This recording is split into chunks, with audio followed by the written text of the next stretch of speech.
Okay မလေးလို့ဟုတ်လားအင်္ဂလိပ်လို yes ကိုမလေးလို့ဘယ်လိုခေါ်လဲ yeah no ကြတော့တီတာ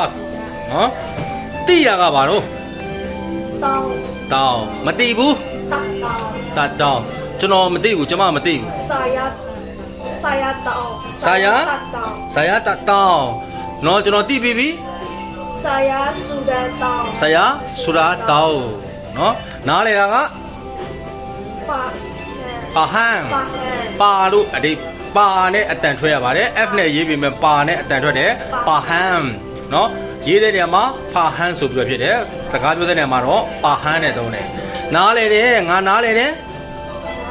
စာရပါဟန်ငါနားလေပြီးပြီကိုကနားလေလို့နားလေပြီးတာဟုတ်နားလေပြီးလို့နားလေတာအဲ့ဒါဆိုရင်စာရ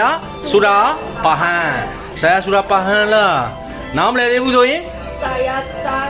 စာရဘလွန်ပါဟန်စာရဘလွန်ပါဟန်နော်ငါနားမလဲသေးဘူးနော်အဲ့ဒီတဘောနားလဲပြီးပြီဆိုရင်စာဆိုတာပါဟန်ကိုနားလဲပြီးလို့မှနားလဲတာအဲ့ဒါကိုဆိုတာနဲ့တော့ဒါစာဆိုတာပါဟန်โอเคနော်အဲ့ဒီတဘော